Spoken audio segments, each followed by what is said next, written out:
नमस्कार दोस्तों, एजुकेशन की नई दुनिया में आपका स्वागत है। मैं जितेंद्र कुमार जौली उत्तर प्रदेश माध्यमिक शिक्षा सेवा चयन बोर्ड द्वारा यूपी पीजीटी भर्ती 2022 का विज्ञापन जारी कर दिया गया है। इसमें आवेदन करने के लिए शैक्षिक योग्यता क्या होनी चाहिए, आयु सीमा क्या रहेगी, परीक्षा का पैटर्न क्या होगा, चयन प्रक्रिया किस प्रकार की रहेगी, आवेदन शुल्क कितने रुपए लिया जाएगा और यहाँ पर जो अभ्यर्थी सिलेक्ट होंगे उनको कितने रुपए वेतन मिलेगा, संपूर्ण जानकारी इस वीडियो में आपको मिलने वाली है। तो इस वीडियो को शुरू से अंत तक देखिए। आइए शुरुआत करते हैं।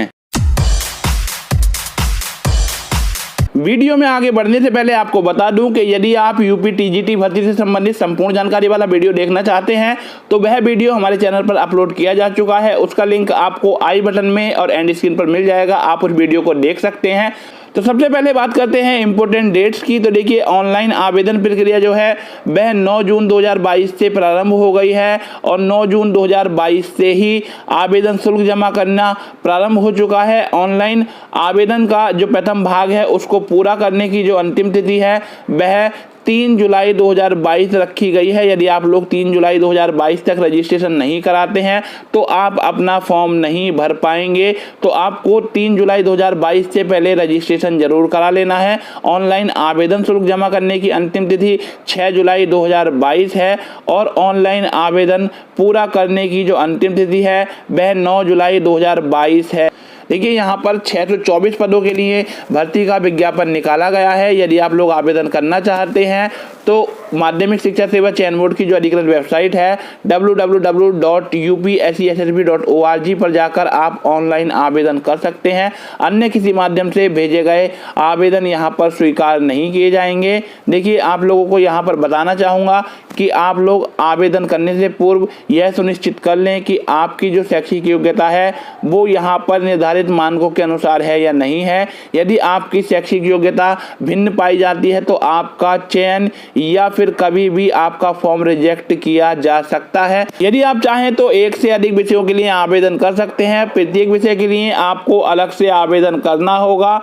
यहाँ पे आपको एक बार बता दूं कि यदि 2 विषय ऐसे हैं जिनका पेपर एक ही साथ हो जाता है तो ऐसी दशा में आप कुछ नहीं कर पाएंगे, आपका कोई भी दावा स्वीकार नहीं किया जाएगा।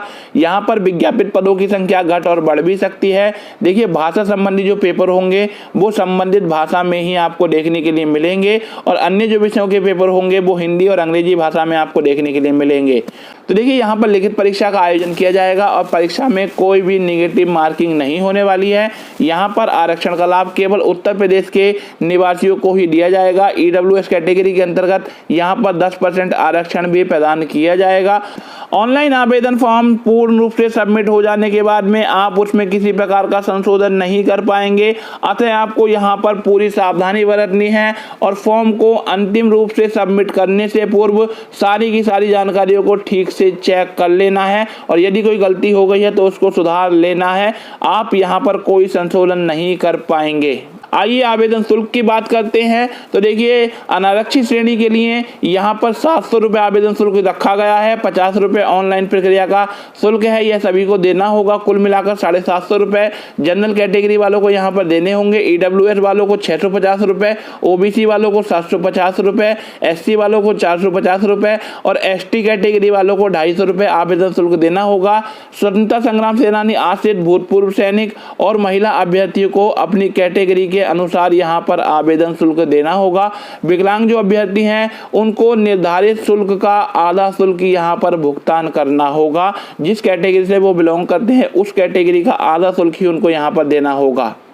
आइए आयु सीमा की बात करते हैं। तो देखिए, ऐसे अभ्यर्थी जिनकी आयु 1 जुलाई 2022 को 21 साल हो चुकी है वे लोग यहाँ पर आवेदन कर सकते हैं। जिनकी आयु 21 साल से कम है वे लोग यहाँ पर आवेदन नहीं कर पाएंगे। आवेदन प्राप्त करने की जो अंतिम तिथि है वह ही अहर्ता की तिथि मानी जाएगी। अब बात करते हैं वेतनमान के बारे में। तो देखिए, यहाँ पर जो अभ्यर्थी सिलेक्ट होंगे उनको 4800 ग्रेड पे मिलेगा और इन लोगों का जो प्रारंभिक वेतन है वो लगभग 65,000 रुपये होगा। इनका प्रारंभिक वेतन कितना होगा वास्तव में उसके बारे में शीघ्र ही एक वीडियो चैनल पर अपलोड कर दिया जाएगा। आइए भर्ती प्रक्रिया की बात करते हैं। तो देखिए, यहाँ पर जो भर्ती प्रक्रिया है उसको 3 भागों में बांटा गया है। पहला है लिखित परीक्षा, दूसरा है इंटरव्यू और तीसरा है वेटेज मार्क्स। तो देखिए यहाँ पर 85% अंकों की एक लिखित परीक्षा होगी, 10% अंकों का यहाँ पर साक्षात्कार होगा और 5% अंक यहाँ पर विशेष योग्यताओं के लिए निर्धारित किए गए हैं। देखिए यहाँ पर 85% जो अंक निर्धारित किए गए हैं उसमें 425 अंकों का आपका एक पेपर होगा जिसमें 125 प्रश्न आएंगे, उनको आपको हल करना होगा। उसके बाद में यदि आप क्वालिफाई कर जाते हैं तो आपको इंटरव्यू के लिए बुलाया जाएगा। यहाँ पर आपको 10% अंकों के आधार पर इंटरव्यू में नंबर दिए जाएंगे, जिसमें से 4% जो अंक हैं वह सामान्य ज्ञान के आधार पर दिए जाएंगे, 3% अंक व्यक्तित्व परीक्षण के आधार पर और 3% अंक अभिव्यक्ति की योग्यता के आधार पर आप लोगों को मिलेंगे। इसके अलावा यहाँ पर 5% अंक जो हैं वो आपको आपकी विशेष योग्यताओं के लिए मिलेंगे। यदि आपने पीएचडी कर रखी है तो 2% अंक आपको यहाँ पर मिलेंगे, यदि आपने एमएड कर रखा है तो 2% अंक आपको मिलेंगे, यदि आपने बीएड कर रखा है तो आपको 1% अंक मिलेगा, और यदि आपने बीएड और एमएड दोनों कर रखा है तो आपको यहाँ पर केवल 2% अंक मिलेंगे, बीएड के अंक आपको यहाँ पर नहीं मिलेंगे। यदि आपने राज्य की टीम के माध्यम से किसी राष्ट्रीय स्तर के खेलकूद प्रतियोगिता में भाग लिया है तो उसके लिए भी आपको यहाँ पर 1% अंक निर्धारित किए गए हैं, वह अंक आपको यहाँ पर मिलेंगे। तो देखिए यहाँ पर लिखित परीक्षा 425 अंकों की होगी, 50 अंकों का साक्षात्कार होगा और 25 अंक विशेष योग्यताओं के आधार पर आप लोगों को मिलने वाले हैं। कुल मिलाकर यहाँ पर 500 अंकों का एग्जाम पैटर्न होने वाला है। देखिए यहाँ पर सबसे पहले एक लिखित परीक्षा आयोजित की जाएगी। लिखित परीक्षा में 125 प्रश्न होंगे, एक प्रश्न 3.4 अंक का होगा, सभी प्रश्न अनिवार्य होंगे। जो अभ्यर्थी लिखित परीक्षा पास कर लेंगे उनको इंटरव्यू के लिए बुलाया जाएगा। लिखित परीक्षा जो है वह 2 घंटे की होगी। पेपर जो है मल्टीपल चॉइस प्रकार का होगा। हर एक प्रश्न के आपको 4 विकल्प देखने के लिए मिलेंगे। आपको सही विकल्प का चयन करके ओएमआर सीट में गोलों को काला करना होगा। अब बात करते हैं कि किस विषय में कितनी सीटें हैं। तो सबसे पहले बालक वर्ग की बात कर लेते हैं। नागरिक शास्त्र में 30, रसायन विज्ञान में 39, भौतिक विज्ञान में 38, जीव विज्ञान में 47, भूगोल में 51, गणित में 22, इंग्लिश में 62, समाजशास्त्र में 22, अर्थशास्त्र में 54, इतिहास में 14, हिंदी में 81, कृषि में 12, शिक्षा शास्त्र में 8, मनोविज्ञान में 7, संस्कृत में 40, कला में 8 और वाणिज्य में 14 वैकेंसियां हैं। कुल मिलाकर बालक वर्ग में 549 सीटें हैं। बालक वर्ग में बालिकाएं भी आवेदन कर सकती हैं, परंतु बालक बालिका वर्ग की सीटों हेतु आवेदन नहीं कर सकते हैं। अब बात करते हैं बालिका वर्ग की। तो देखिए बालिका वर्ग में नागरिक शास्त्र में 5, भौतिक विज्ञान में 2, जीव विज्ञान में 3, भूगोल में 1, इंग्लिश में 14, समाजशास्त्र में 2, अर्थशास्त्र में 6, इतिहास में 7, हिंदी में 4, इसके अलावा शिक्षा शास्त्र में 2, मनोविज्ञान में 5, संस्कृत में 12, कला में 6 और गृह विज्ञान में 6। कुल मिलाकर यहाँ पर 75 सीटें बालिका वर्ग के लिए सुरक्षित की गई हैं। आइए बात करते हैं प्रवक्ता पद हेतु क्या शैक्षिक अर्हता निर्धारित की गई है। तो देखिए प्रवक्ता पद पर जिनका चयन होगा वे कक्षा 11 और 12 को पढ़ाएंगे। सबसे पहले बात करते हैं हिंदी विषय की। हिंदी में एमए तथा संस्कृत के साथ बीए अथवा शास्त्री परीक्षा राजकीय संस्कृत कॉलेज वाराणसी एवं संपूर्णानंद विश्वविद्यालय वाराणसी। दूसरी शैक्षिक योग्यता दी हुई है प्रशिक्षण योग्यता वरीयमान। देखिए यहाँ पर एक राजाज्ञा दी हुई है। इसके अनुसार यहाँ पर दिया हुआ हाई स्कूल कक्षाओं के अध्यापन हेतु तत्समय उचित विनियमों के अनुसार नियुक्त अध्यापकों के लिए यदि वे निर्धारित अन्य शैक्षिक योग्यताएं रखते हों, इंटरमीडिएट कक्षाओं के हिंदी प्रवक्ता पद पर प्रोन्नति हेतु संस्कृत विषय से बीए उत्तीर्ण होना आवश्यक नहीं होगा। नंबर 3, हिंदी में एमए के साथ साथ संस्कृत विषयों से स्नातकोत्तर परीक्षा उत्तीर्ण योग्यताधारी को इंटरमीडिएट कक्षाओं के प्रवक्ता पद पर सीधे नियुक्ति अथवा प्रवक्ता पद पर प्रोन्नति हेतु बीए में संस्कृत विषय की अनिवार्यता से मुक्ति रहेगी। तो देखिए यहाँ पर अधिमानी अर्हता भी दी हुई है। इसमें दिया हुआ है बीएड, एमएड, पीएचडी एवं किसी राष्ट्रीय स्तर की खेलकूद प्रतियोगिता में राज्य स्तर की टीम के माध्यम से भाग लेने का प्रमाण पत्र। तो यहाँ पर बीएड कंपलसरी नहीं है। यदि आपने बीएड कर रखा है तो उसके आपको अतिरिक्त अंक यहाँ पर मिलने वाले हैं। यदि आपने बीएड किया है, एमएड किया है, पीएचडी की है या फिर राष्ट्रीय स्तर की खेलकूद प्रतियोगिता में भाग लिया है तो उससे संबंधित संपूर्ण जानकारी फॉर्म भरते समय अवश्य देने का प्रयास करें, अन्यथा उसका लाभ आपको नहीं मिलेगा। आगे बात करते हैं गणित विषय की। तो ऐसे अभ्यर्थी जिन्होंने एमए या एमएससी गणित विषय के साथ की है या फिर गणित में त्रिवर्षीय पाठ्यक्रम सहित बीए ऑनर्स अथवा बीएससी ऑनर्स प्रशिक्षण विद्यमान किया है वे लोग यहाँ पर आवेदन कर सकते हैं। गृह विज्ञान की बात करें तो गृह विज्ञान में एमएससी या गृह अर्थशास्त्र होम इकोनॉमिक्स या गृह कला होम आर्ट में एमए अथवा गृह विज्ञान या गृह अर्थशास्त्र होम इकोनॉमिक्स या घरेलू विज्ञान डोमेस्टिक साइंस या गृह कला होम आर्ट में प्रशिक्षित स्नातक भारत में विधि द्वारा स्थापित किसी मान्यता प्राप्त विश्वविद्यालय से ऐसे अभ्यर्थियों को स्नातकोत्तर उपाधि होना अनिवार्य है। आगे अंग्रेजी विषय की बात करें तो नियमानुसार स्थापित उत्तर प्रदेश अथवा किसी अन्य मान्यता प्राप्त विश्वविद्यालय से अंग्रेजी विषय में स्नातकोत्तर उपाधि, पोस्ट ग्रेजुएट डिग्री किसी ट्रेनिंग कॉलेज से एलटी डिप्लोमा या किसी मान्यता प्राप्त विश्वविद्यालय से एजुकेशन में डिग्री या डिप्लोमा रखने वालों को प्राथमिकता दी जाएगी। आगे बात करते हैं कला विषय की। तो देखिए कला विषय की यहाँ पर शैक्षिक योग्यता दी हुई है, आप इसको देख सकते हैं। संस्कृत विषय की बात करें तो संस्कृत में एमए प्रशिक्षण विद्यमान अथवा राजकीय संस्कृत कॉलेज वाराणसी अब संपूर्णानंद संस्कृत विश्वविद्यालय वाराणसी का संपूर्ण आचार्य प्रशिक्षण योग्यता विद्यमान।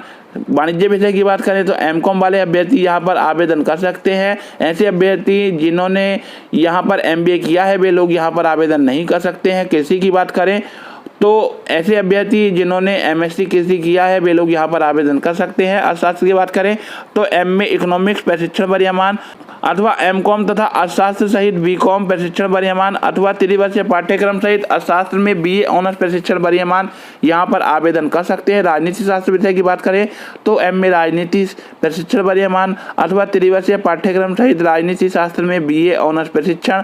इतिहास विषय की बात करें तो इतिहास में एमए प्रशिक्षण विद्यमान अथवा प्राचीन इतिहास भारतीय इतिहास में एमए प्रशिक्षण विद्यमान अथवा इतिहास में त्रिवर्षीय पाठ्यक्रम के साथ बीए ऑनर्स प्रशिक्षण विद्यमान। भूगोल विषय की बात करें तो भूगोल में एमए अथवा एमएससी प्रशिक्षण विद्यमान अथवा भूगोल में त्रिवार्षिक पाठ्यक्रम सहित बीए ऑनर्स प्रशिक्षण विद्यमान अथवा बीएससी ऑनर्स। मनोविज्ञान विषय की बात करें तो एमए मनोविज्ञान प्रशिक्षण विद्यमान अथवा एमएड वाले अभ्यर्थी यहाँ पर आवेदन कर सकते हैं। समाजशास्त्र विषय की बात करें तो एमए समाजशास्त्र प्रशिक्षण विद्यमान अथवा समाजशास्त्र में त्रिवर्षीय पाठ्यक्रम के साथ बीए ऑनर्स वाले आवेदन कर सकते हैं। रसायन विज्ञान विषय की बात करें तो रसायन विज्ञान में एमएससी प्रशिक्षण विद्यमान अथवा रसायन विज्ञान में त्रिवर्षीय पाठ्यक्रम के साथ बीएससी ऑनर्स प्रशिक्षण विद्यमान अथवा यूजीसी द्वारा मान्यता प्राप्त किसी विश्वविद्यालय डिग्री कॉलेज से स्नातकोत्तर बायोकेमिस्ट्री प्रशिक्षण विद्यमान अथवा किसी विश्वविद्यालय या डिग्री कॉलेज से शिक्षा विभाग उत्तर प्रदेश द्वारा आयोजित रसायन विज्ञान में स्नातकोत्तर डिप्लोमा के साथ बीएससी वाले यहाँ पर आवेदन कर सकते हैं। शिक्षा शास्त्र विषय की बात करें तो शिक्षा शास्त्र विषय में स्नातकोत्तर उपाधि एमए वाले या फिर एमएड के साथ बीए या बीएससी करने वाले यहाँ पर आवेदन कर सकते हैं। एलटी अथवा बीटी अथवा बीएड के साथ मनोविज्ञान में एमए वाले भी यहाँ पर आवेदन कर सकते हैं। एमकॉम के साथ में एमएड करने वाले यहाँ आवेदन नहीं कर सकते हैं। जीव विज्ञान विषय की बात करें तो वनस्पति विज्ञान अथवा जंतु विज्ञान में एमएससी अथवा प्रशिक्षण विद्यमान।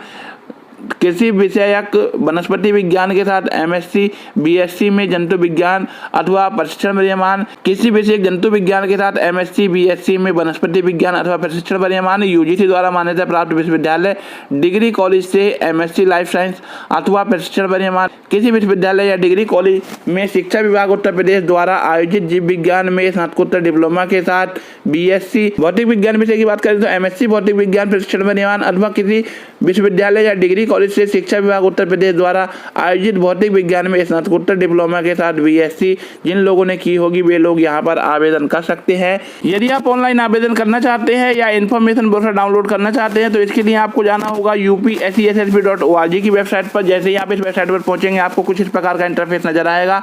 यहाँ पर आपको थोड़ा सा नीचे जाना है, यहाँ पर आपको एडवर्टाइजमेंट 2022 दिखाई देगा।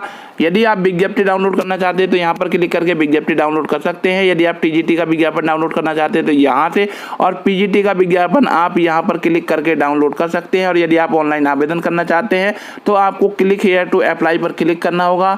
इस पर क्लिक करने के बाद में आप एक नए पेज पर पहुँच जाएंगे और इस पेज पर पहुँचने के बाद में आप लोग ऑनलाइन आवेदन कर सकते हैं। ये वीडियो आपको कैसा लगा कमेंट करके बताइए। यदि वीडियो अच्छा लगा हो तो लाइक कीजिए और अपने साथियों में शेयर कीजिए। यदि आप हमारे चैनल पर नए आए हैं और आपने हमारे चैनल को अभी तक सब्सक्राइब नहीं किया है तो चैनल को सब्सक्राइब कर लीजिए। सब्सक्राइब करने के बाद बेल आइकन दबाकर ऑल नोटिफिकेशन ऑन कर लीजिए ताकि हमारी आने वाली वीडियो का नोटिफिकेशन आपको मिलता रहे। फिर मिलेंगे एक नई वीडियो के साथ, तब तक के लिए गुड बाय।